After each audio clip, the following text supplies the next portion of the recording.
And we are live. Welcome to the World Sustainable Procurement Day 2024 and to our session, Collaborate to Accelerate, Leveraging the Power of Procurement to Accelerate Sustainable Development.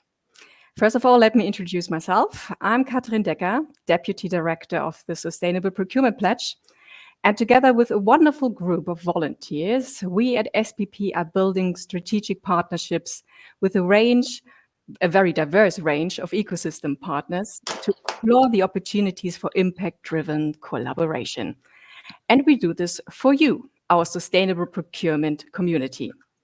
Today, I'm very excited to have the opportunity to introduce you to two of our ecosystem partners who will share their insights on how procurement features on their organization's agenda and how you can benefit from and contribute to this collaboration. Next slide, please.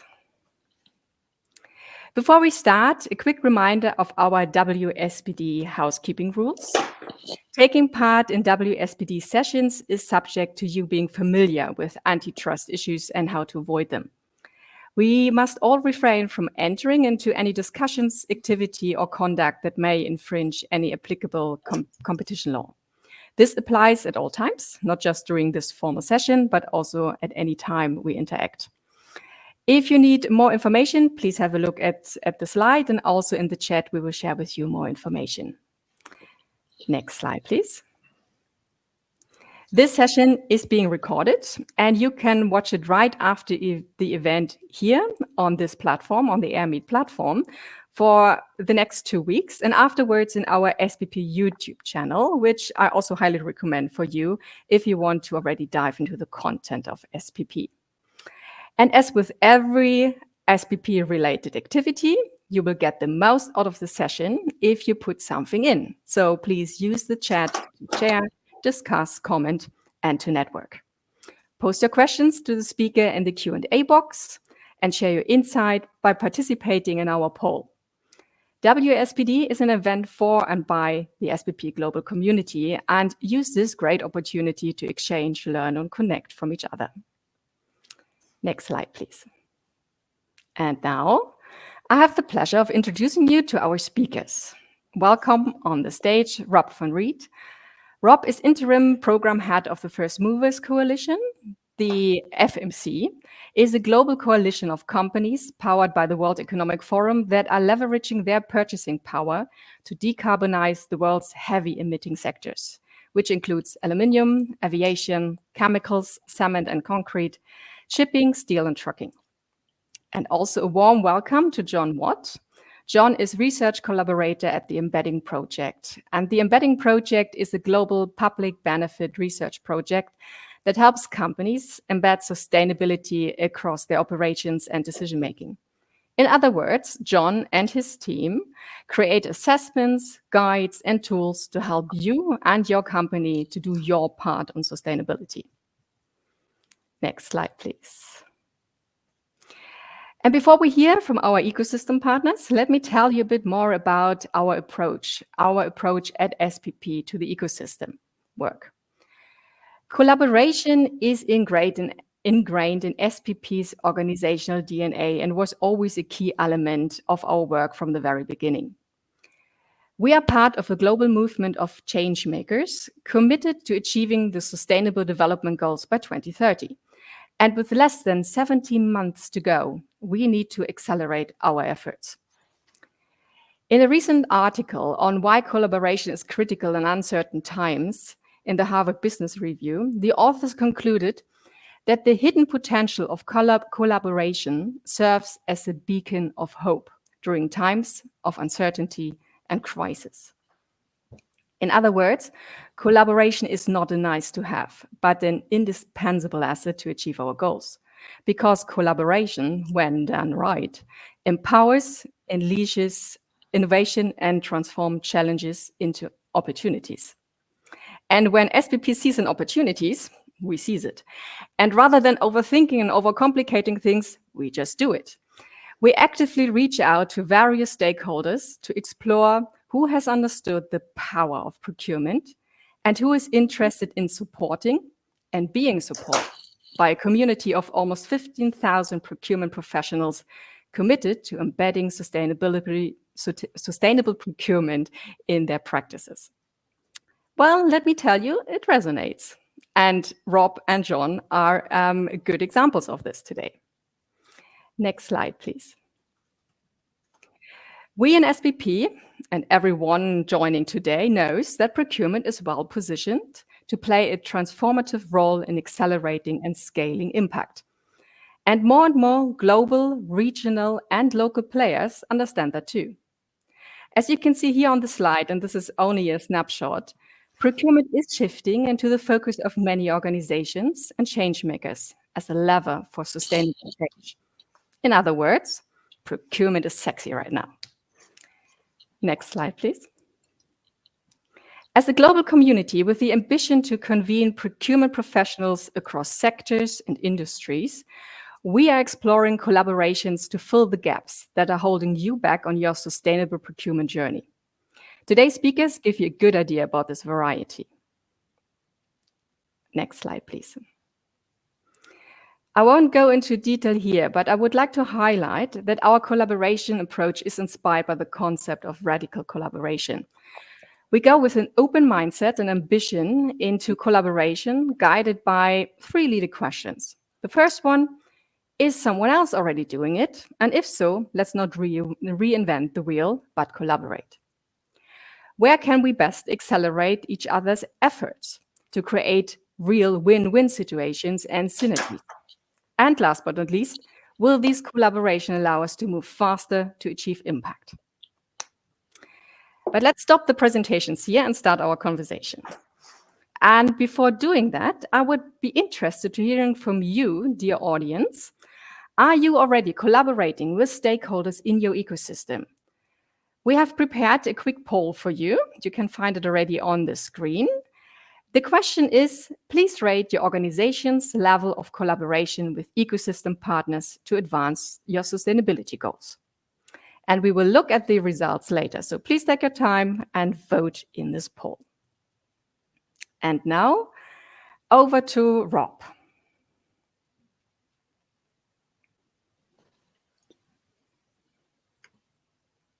I'll wait until I have Rob on the screen. I was unmuting myself, but there was a slight lag, so I accidentally muted myself again. Thank you, Kathrin, and this is very cool. I mean, initially when I realized I had to get up so early for this, I thought, what am I doing? What have I signed myself up for? But I really like this approach. I really like this idea of doing it all through the day, and I'm just very excited to be part of it. And thanks for inviting me. And the First Movers Coalition, I'll say a little bit about it. You already gave a good sort of intro, but we're thrilled to be one of those ecosystem partners, and we have very much appreciated the collaboration to date on the number of pieces that we have worked together on. So I think First Movers Coalition, the 3 figures that keep coming to mind for me that I think illustrate best why the First Movers Coalition was launched 2 years ago at Glasgow at COP26 is 30, 50, and 50. And those figures correspond to 30 is the percentage of emissions that these sectors that you just mentioned. They're known as hard to abate sectors. They're known as economically essential sectors. They're known as heavy emitting sectors. These are the sectors that much of our way of life depends on, and much of the development also depends on in some cases. These are the material sectors, cement and concrete, aluminum and steel, and then long-haul transportation sectors like shipping, trucking, aviation, and then chemicals is the 7th sector. These 7 sectors together account for about 30% of global emissions. So clearly something has to be done. And that's where the second figure comes in, 50. Because if we don't do anything about it, if these sectors are left unabated, that percentage is projected to grow to 50% of global emissions by 2050. So FMC was launched to try and help solve for that problem. The third figure, the third 50, is that the problem there is that around 50% of the reductions to get us to net zero that we need to see by 2050 will come from technologies that are not yet commercially at scale. And that is a real problem because we don't have time to waste. And those deep decarbonization products and services and technologies, the market for those need to be pulled forward.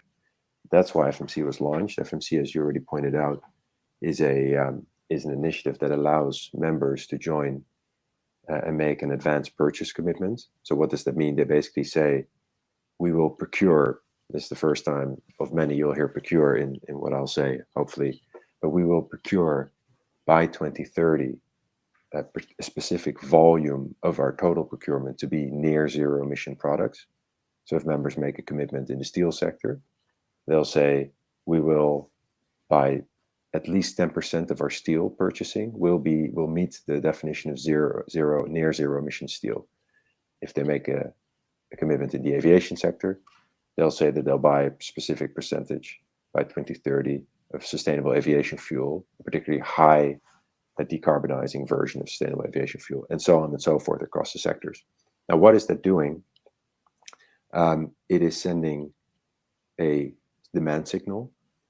Today, the biggest demand signal in the world from the private sector, $16 billion in aggregate demand by 2030. We have almost 100 members that collectively have made more than 120 commitments, and together those commitments are sending that very, very strong demand signal. And that is critical because on the supply side, well, there is a nascent supply side, but on the supply side, project developers, they need to have that confidence that if they make it, there are off-takers on the other side. So that's just a short introduction on First Movers Coalition and why procurement really is at the heart of what we do. And clearly also procurement as a driver for innovation, which is really impressive. So we had already the pleasure last year in particular to work together to collaborate, for example, in our SBP Champions Program meeting, and we had a collaboration around the Procure Innovation Dialogues in New York, which happened right before Climate Week.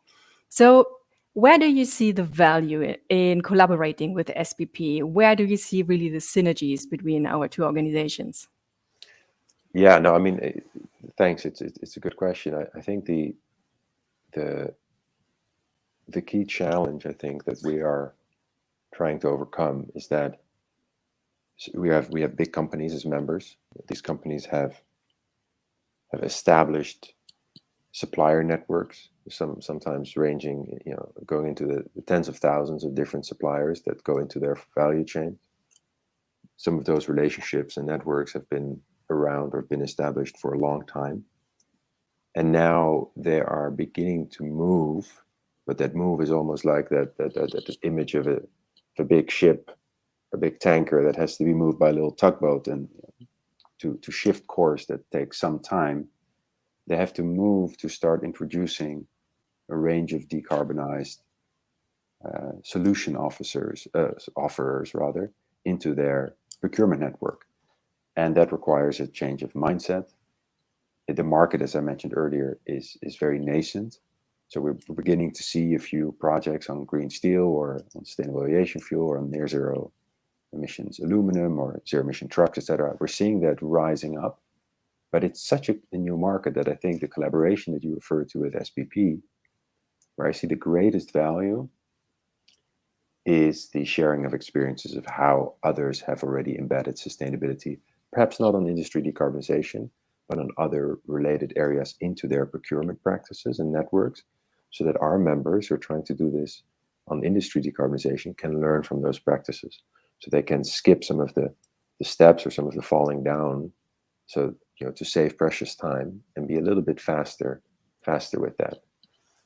The other thing I think where we can learn from each other, and where certainly we, as the First Movers Coalition, can learn from the SBP community, is we've been trying to also connect some of our members with innovative startups and SMEs and bring those smaller players into their supply chains. We're organizing a number of events around it. As I mentioned just before we started the session, we had a couple of sessions in Brussels this week where we brought our members with European Innovation Council supported startups in the realm of climate and industry decarbonization together. And it's really exciting to see these companies, big and small, meet. And in many cases, this leads to integration, it leads to collaboration, it leads to partnerships, and bit by bit, deal by deal, you start seeing those procurement practices go a little bit greener. We would love to share those experiences with the SPP community, but we would also love to learn from the SPP community about how they've done this on different or similar topics rather. Thank you very much. And that is obviously really resonating with us too. SPP understanding, we at SPP understanding ourselves as a learning community, where we really want in a safe space, give a safe space to exchange, to learn from each other, to also be vulnerable, to exchange what did not work, but also obviously showing what works, and to really help wherever you are on the sustainable procurement journey, to really help each other to move forward faster. I remember in our preparation call, you mentioned when we look at collaboration, it's always important to avoid this kind of mission creep, to really understand, what can you do and what can you not do. And looking at that, where would you say or see the First Movers Coalition best positions to empower a sustainable procurement community? Yeah, no, thanks. You're right. I mean, this is a question that we've also, I don't want to say grappled with, but I think we should always have front and center of our mind, where we have license to operate, where we are best positioned to play. First Movers Coalition is a global initiative. As I said earlier, we have almost 100 members across the global economy. They have made commitments across these sectors, all of which span the globe, and they certainly span the value chain of our members. So then the question becomes, and some of these companies have their own procurement departments, and in fact, I would say all of them have their procurement departments, and in some cases, these are sizable departments as well, right? So what then can we do to help them? And I think that is the key point. What can we do to help them? So we put out procurement guides and procurement assistance so that our members know that once they've made a commitment in a specific sector, they know exactly what they need to look out for in terms of the standards, in terms of the product certifications, etc. So we've put out a SAF offtake manual for those members that have made commitments in the aviation sector. We've put out a cement and concrete procurement guide, where we collaborated with the Industrial Decarbonization Initiative by UNIDO. All of this is intended to make sure that our members know what to look out for as they procure, hopefully, so that they can meet their FMC commitment. We organize workshops where we bring together CPOs together with their chief sustainability officers. And I'd be curious to know from the community as well whether this resonates, but certainly something that we see not just in the First Movers Coalition, but in the World Economic Forum ecosystem, is companies make different types of climate or nature or sustainability commitments. This is clearly very welcome. I think the heyday of making commitments may be behind us, but a few years ago it was all the rage, so to speak. But then, of course, it falls to a number of other sort of executives in a company to take that forward, and that's often the harder task, right? Whether it's the chief sustainability officer or in fact the chief procurement officer, they have the hard task of translating that commitment into reality.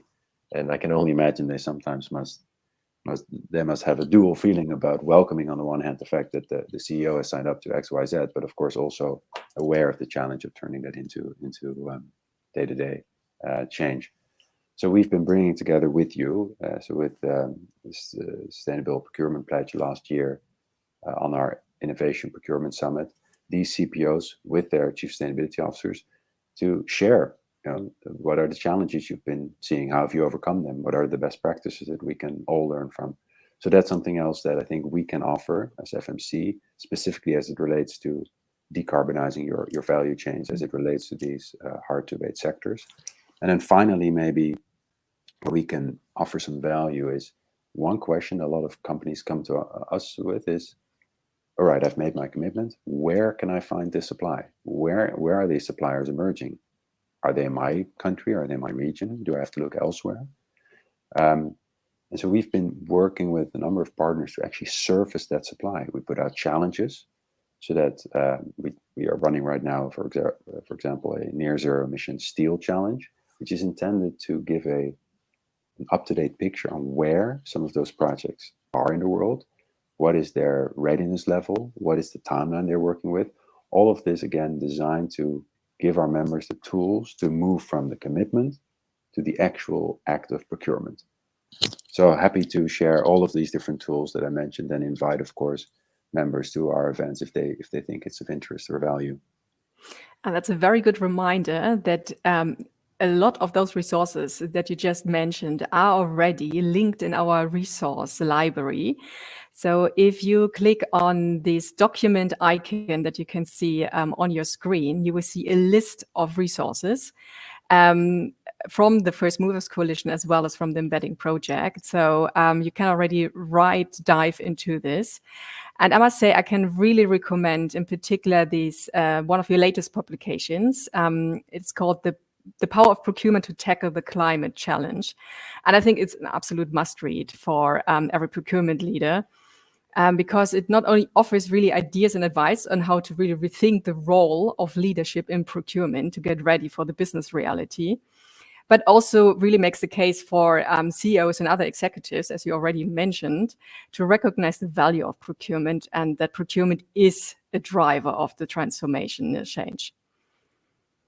So thank you very much, Rob. I hope we have a bit more time later in the question and answer to go into more questions from the audience. So please share your questions to the speakers in the Q&A box. And before we're going over to John and hear from the Embedding project and our collaboration, I'm wondering which ecosystem partners our audience is already collaborating with and on what. So please share in the chat with whom you're already working, or if you have great ideas with whom SPP should get in contact to see where there are win-win collaborations in the making, let us know. We're very happy to look into this and to follow up on this. So, and now I'm very happy to talk with John from the Embedding project about one of SPP's first radical collaborations. John, in a few words, tell us a bit more about yourself and the Embedding project. Thanks, Kathrin. And yeah, great to be here as well. Really great to be part of this initiative all day. And yeah, I'll be speaking later on as well. So I'll be here for a lot of the duration as well. So it's already been fantastic to be part of this. So yeah, I'll share some slides and give you an overview of what we do at the Embedding project and how we're helping to collaborate on SPP. Just bear with me for just 2 seconds. Okay. So I think as Kathrin mentioned already, the Embedding project is a global sort of public benefit research project. So we essentially help companies and public authorities, actually, so governments and local authorities, to embed sort of social and environmental factors across their operations and their decision making. So really helping them to embed sustainability in different ways, and one of those ways being procurement.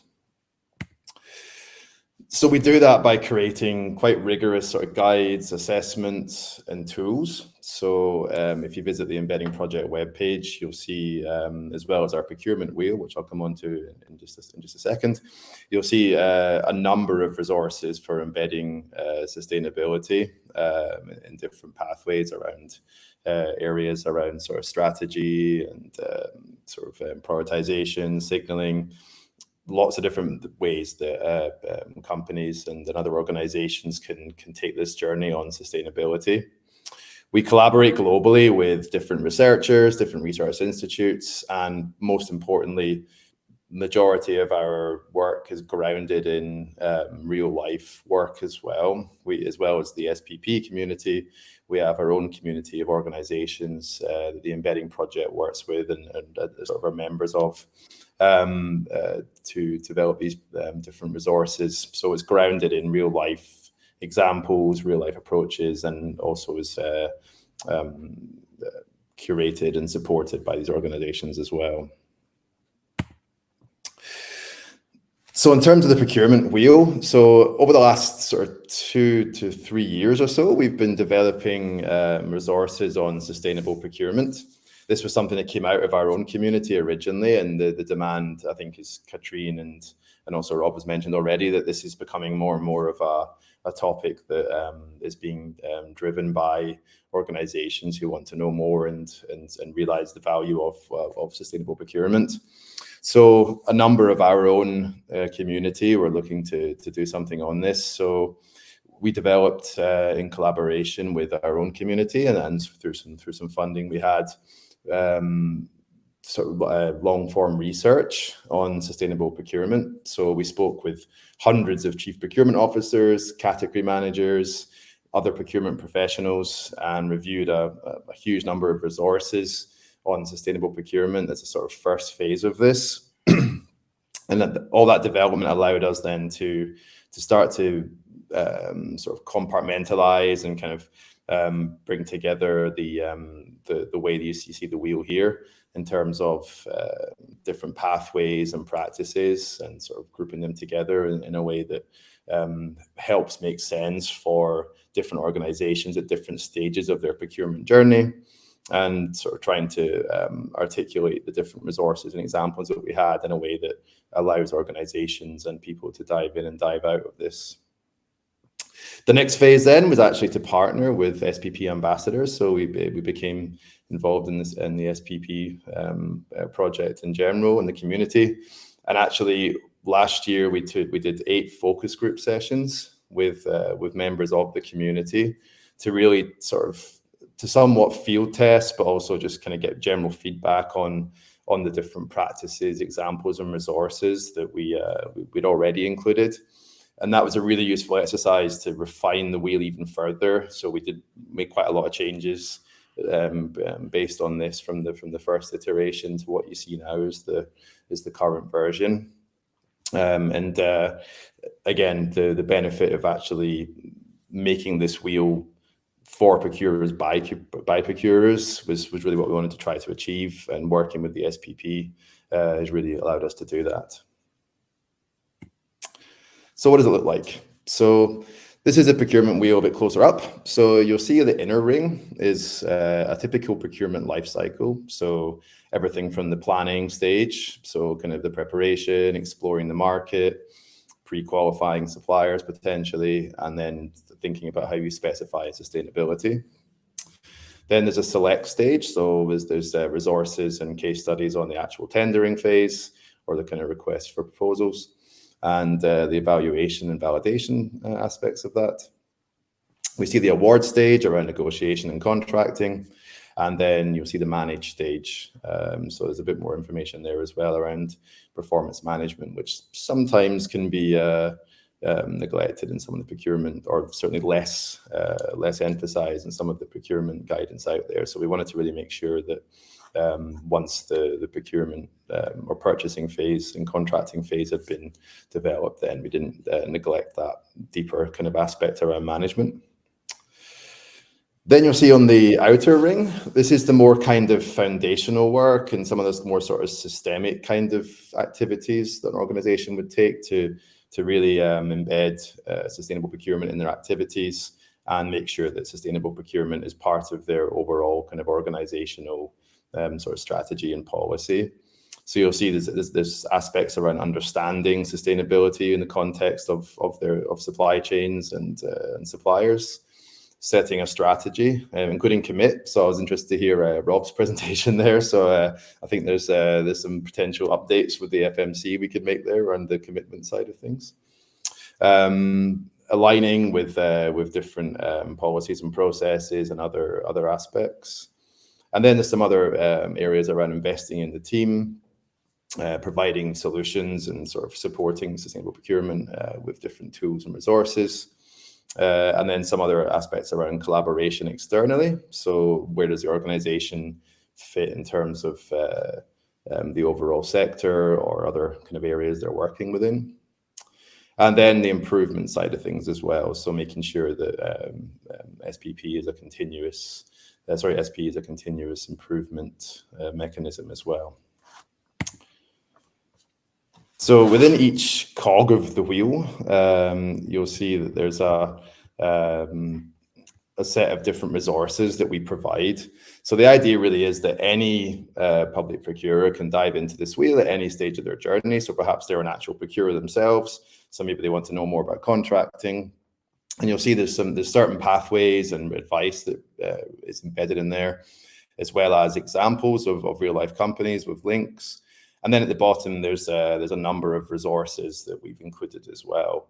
And this is the same layout for each of those different pathways. We were quite keen to make sure this is a sort of curation of resources. So we're not trying to sort of reinvent anything particularly. It's more just bringing together, based on this long form research we've done, as many resources as we think are relevant. But we also were quite careful to make sure that there wasn't too many resources in there. We know that we see guides sometimes where there's a long list or a database of resources that can be quite overwhelming. So we actually tried to be quite strict with ourselves in terms of the number of those resources that we include. So we really picked the ones that we feel are the most useful for sustainable procurement and for the particular pathway that you'd be looking at.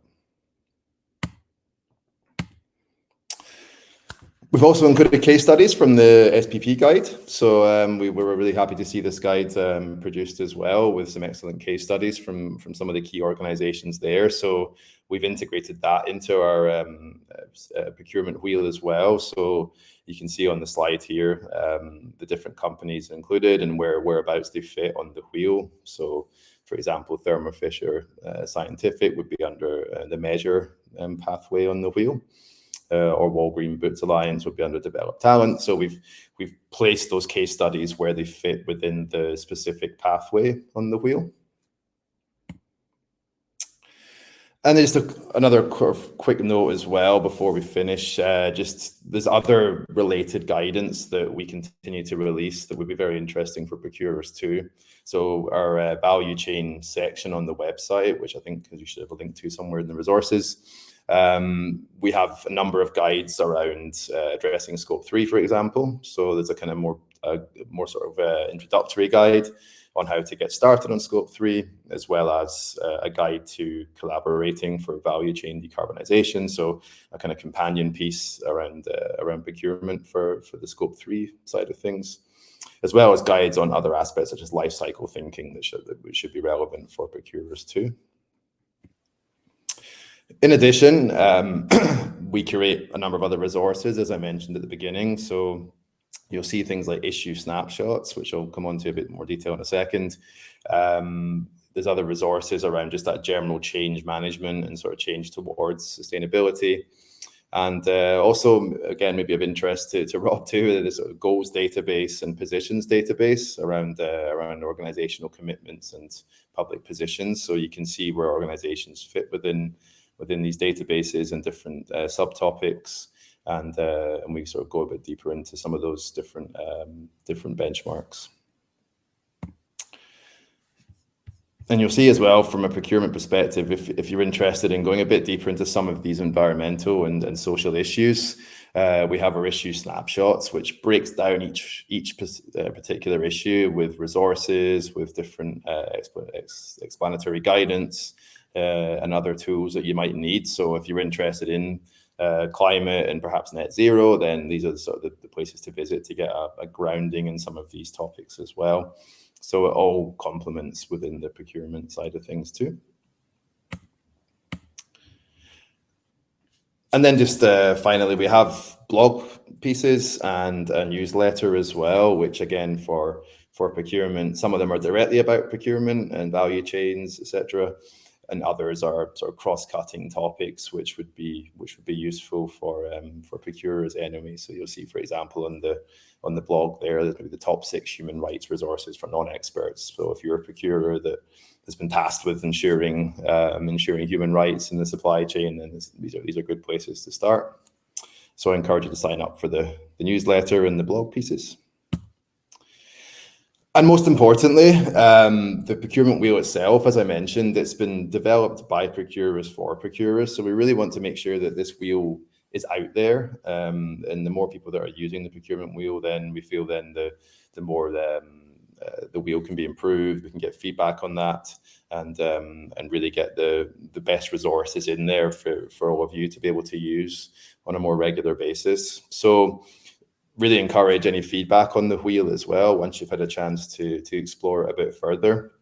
As I say, we're always looking for more case studies or resources, as well as any edits you think would be relevant. The idea really is with this procurement wheel is that it's an evolving document or an evolving tool, sorry, that should never really be finished as sustainable procurement itself evolves and the thinking and expertise improves.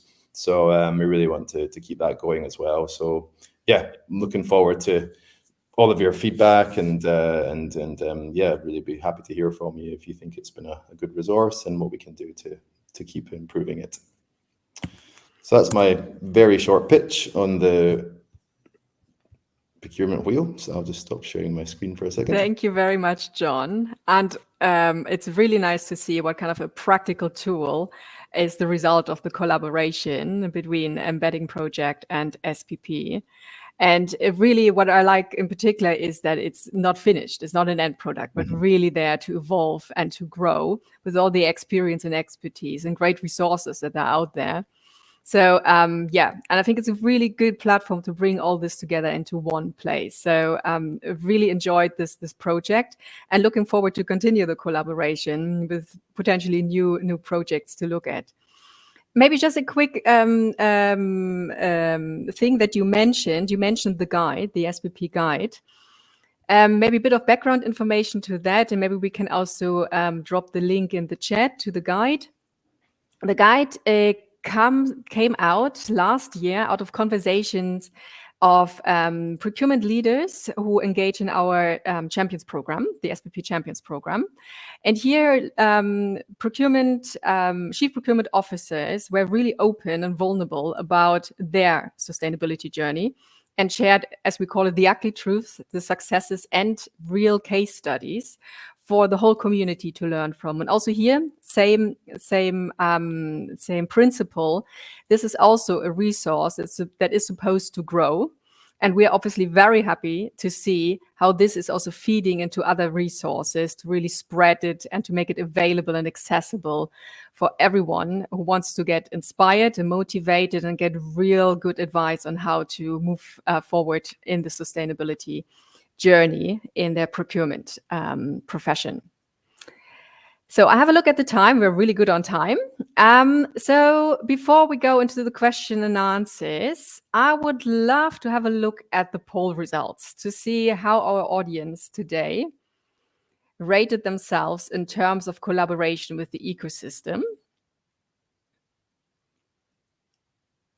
I don't know whether we can see the poll results on the screen, but if not, please click on the poll icon. There you can see it already if you have done the poll. And what I can see is that over 50% say that they rate themselves high with regard to their collaboration with ecosystem stakeholders, which is really great to see. They say that their engagement with ecosystem partners is embedded already in their strategy and practice. So more than the majority really rates themselves as medium to high in this, which is really good. And we would love to hear about your experience. So please don't be shy. Share your experience in the chat. This is what SPP is about, learning from each other, getting good tips and inspirations on how to do it. So please continue sharing your experience in the chat. And now it's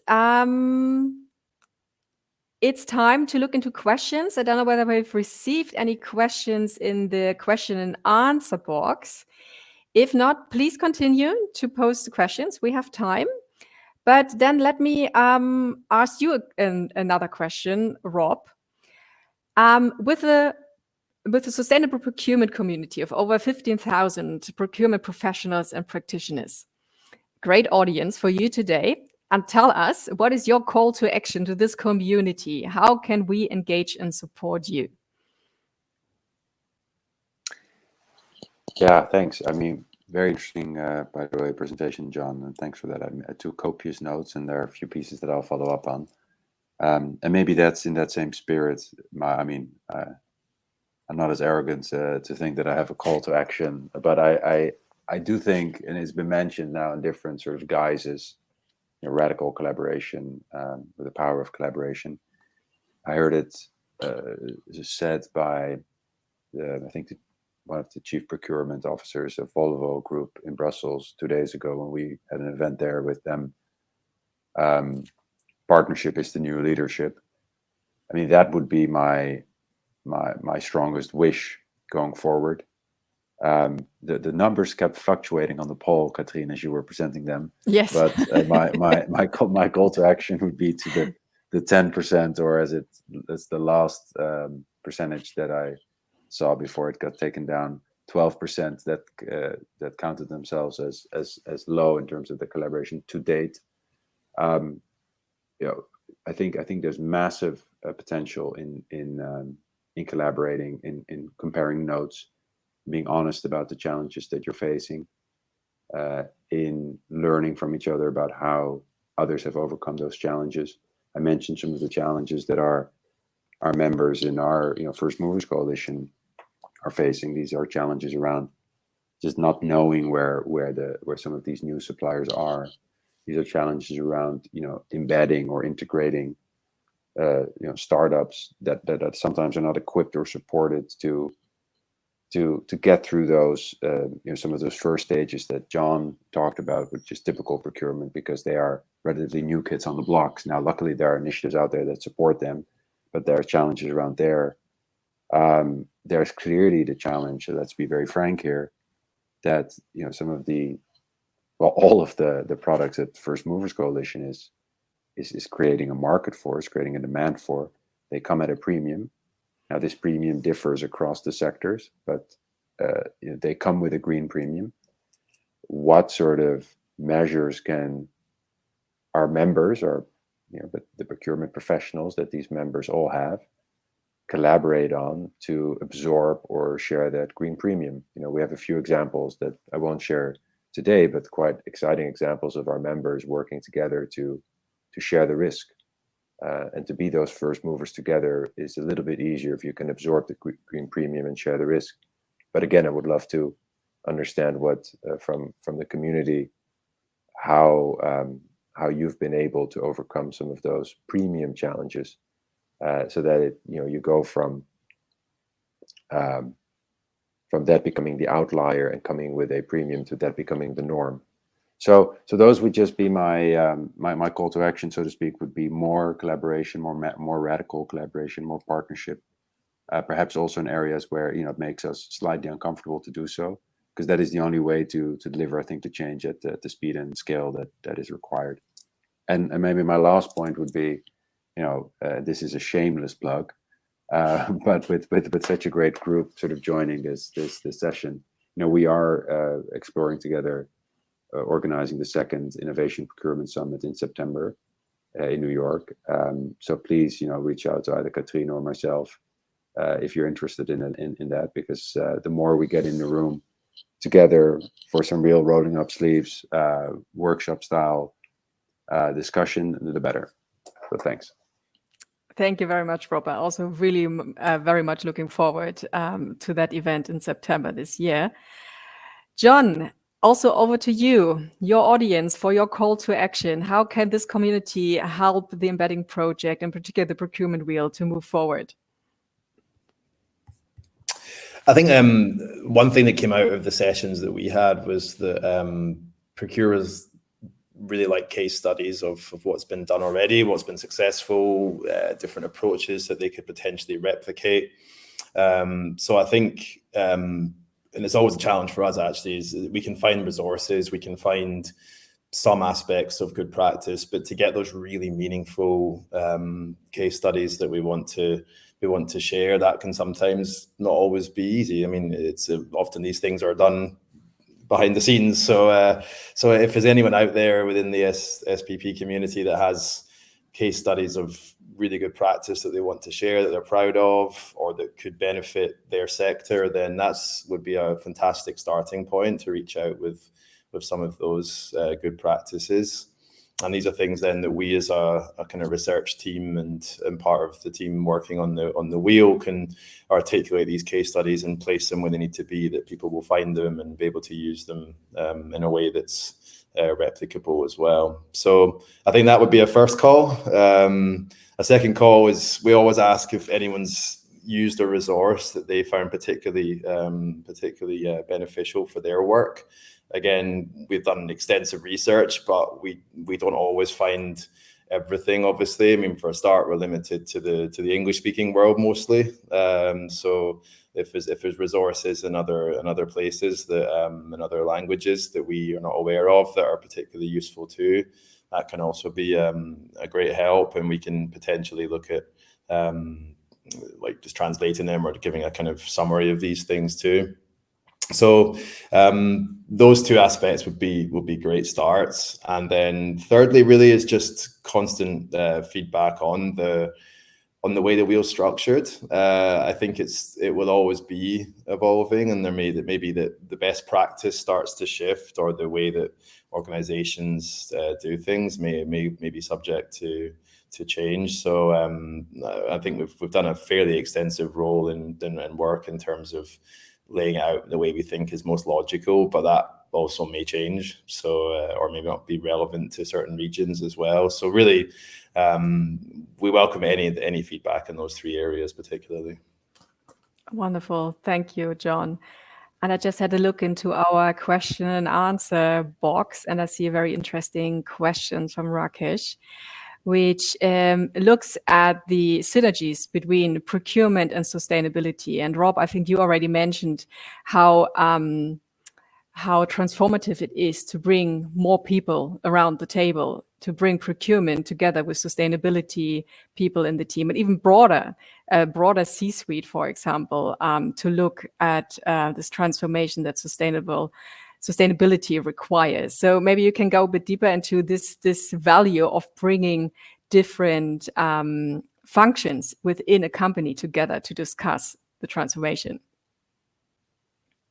Yeah, no, thanks. I'm not sure if I'll be able to go sort of much deeper, but than what you already laid out. But that is absolutely true. I mean, it's a bit of a mind shift, sort of shift in mindset rather, that is required here, because I think for a long time, business as usual sort of served lots of companies well.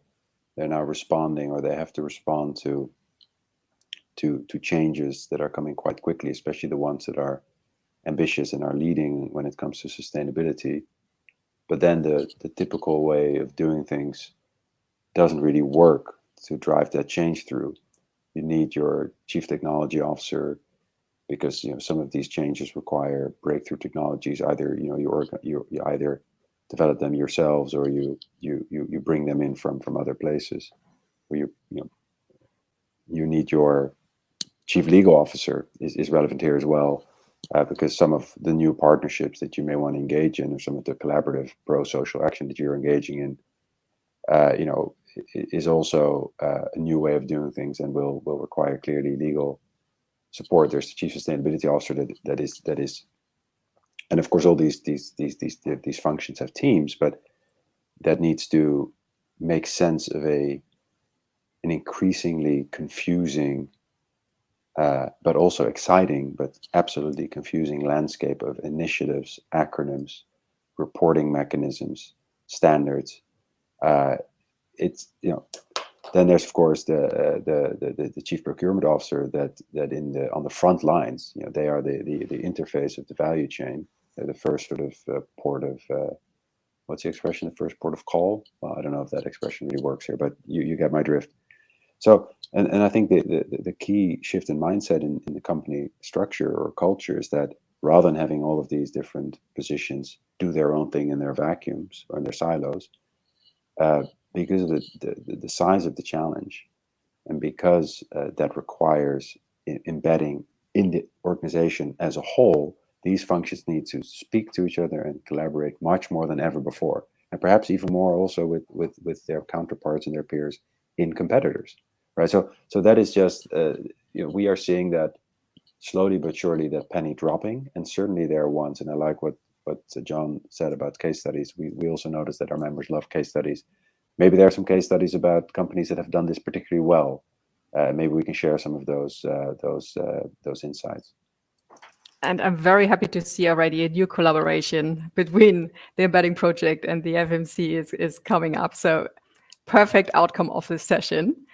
So we're coming to the end of the session. I would like to thank you very much. Thank you very much, John, for leading us through the collaboration with SPP and to showing us really that we share a common approach to collaboration to create resources with procurement for procurement to avoid reinventing the wheel, literally. And we're really happy to have you again in a session later today in the World Sustainable Procurement Day, where you show a very interesting project between the Embedding project, WWF, and AstraZeneca on water stewardship. So please join that session too. We will hear again from John. Thank you very much, Rob. I'm very much looking forward to our Procure Innovation dialogue in September this year. And I'm very looking forward to the results of this dialogue and to share that with the community. And I would like to thank the audience for sharing your insights. I really hope you enjoyed the session as much as we did and that you used the opportunity to engage with your community. And please do not forget to share your feedback. You should see a link in the chat as well as a window on your screen. But before I let you go, I would like to quickly showcase another great collaboration that SPP is already running into the 3rd year with Gartner. And if we could quickly see again the presentation, slide 10, that I prepared. Since 2022, we have a great collaboration with Gartner on the Sustainable Procurement Pulse Survey. So we really want every year to understand what is the state of sustainable procurement. And the 2024 survey will be launched on the 1st of April. So if you're not part yet of the SPP community, use the QR code on the left side of the screen to register and join the community. Look out for the announcement on the 1st of April and then do the survey. Share your insight into the state of sustainable procurement in your organization. In your resource library, you can also find a link to a presentation of the 2023 survey results, if you want to already dive into it and to see what came out of this survey last year. And even better, join the last session of the World Sustainable Procurement Day today at 11 p.m. CET time. And listen to Miguel Cosio from Gartner and Bertrand Conqueré, one of the co-founders of SPP, who will bring these results from the 2023 survey into a panel discussion. So we can already listen to them live on how they engage, how procurement leadership is engaging with these pulse survey results.